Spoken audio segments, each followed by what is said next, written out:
Hello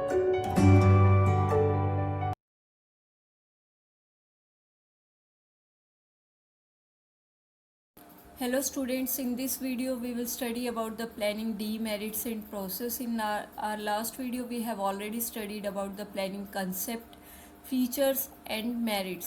So let's start with the planning demerits. As you know, planning is deciding in advance what to do, how to do, when to do, by whom is to be done to achieve the goals and objectives. It's very necessary to frame out the different difference of plans, long term plan, short term plan, to achieve the goals and objectives of the organization effectively and efficiently. And it is a base function for all other function, but still there are some disadvantages of planning. First is planning leads to rigidity. Planning leads to rigidity means lack of flexibility. Once plans are made, whenever plan have been made, these are made by analyzing the past trend or future prospects. But when actual work will happen, it's not likely that all the things will be in favor of the business. There will be some adverse changes, so at that time it's not easy for a manager to change the plan according to the changes take place in the dimensions of business environment. So at that time there is a lack of flexibility, or planning leads to rigidity. Ki once plans have been formulated, it's not easy for a manager to change the plan as per the changes take place in the business environment. Clear? The second is planning may not work in a dynamic environment.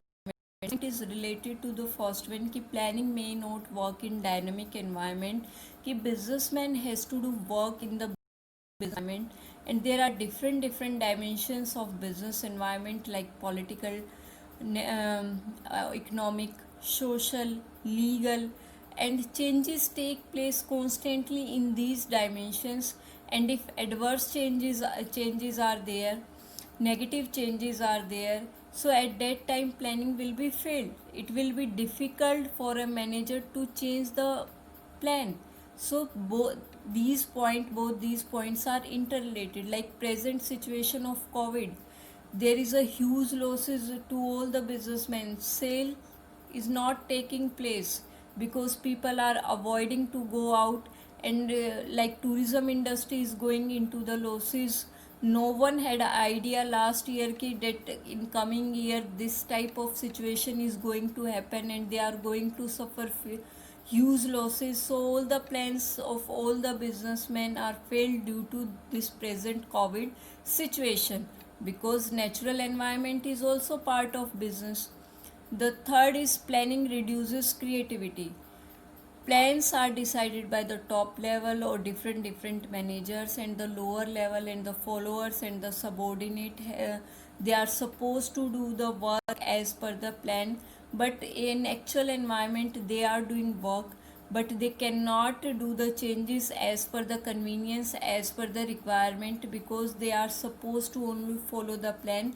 They are not having authority to change the plan, so they will stop to think. It reduces the brainstorming of the employees. That's why it reduces the creativity. They will not give any new idea because they are supposed to do only the follow plan and they are supposed to do only work. So it reduces the creativity of employees.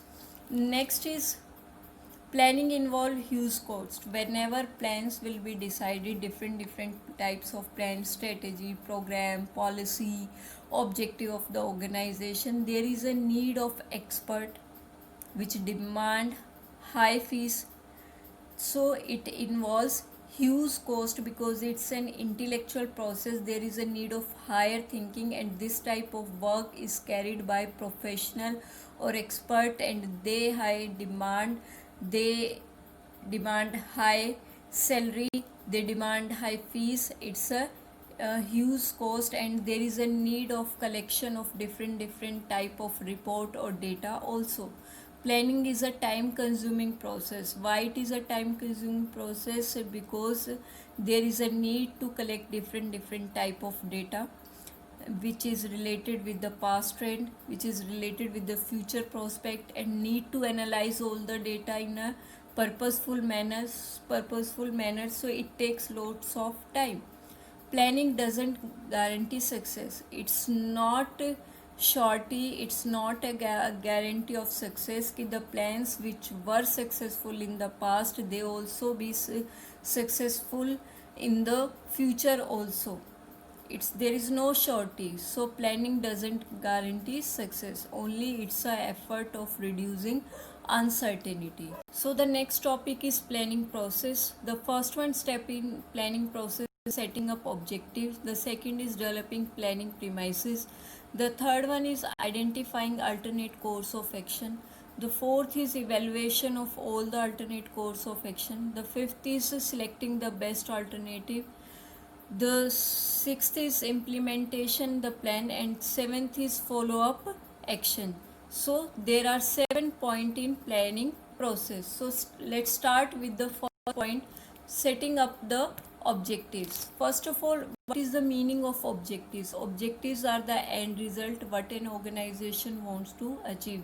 Suppose an organization wants to achieve a profit of 100 crore. This is an objective. If a student thinks or decided that he or she wants to score 95% in final exam, it's also objective. So objectives are the end result.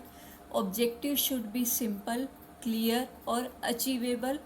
And second is planning, developing premises. Developing premises means the assumptions regarding the future, and these affect the planning. These are of two type, internal or external. Clear. The third one is identifying alternate course of action. There are many ways or means of achieving objectives. So first of all, let's list out all the alternate course of action ki how many ways and means are there to achieve the objectives. The fourth is evaluating alternative courses. After identifying the alternative course of action, then find out the positive or negative aspects of each point or each alternate course of action. Clear. The next one is finding out the best alternate course of action or selecting an alternate course of action. After analyzing or comparing the positive or negative points or aspects of all alternate course of action, then find out the best one option in which maximum benefit is there or least risk is there, which has maximum positive point and less negative point, then select that option.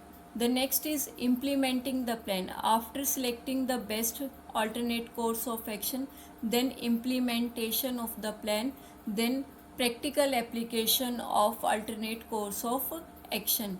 The last is follow up action. Planning, as you know, planning is a continuous process, so it's a manager job to follow up action कि that the things according to plan are going or not. So time to time monitor the plan. So this was about the planning process. Thank you.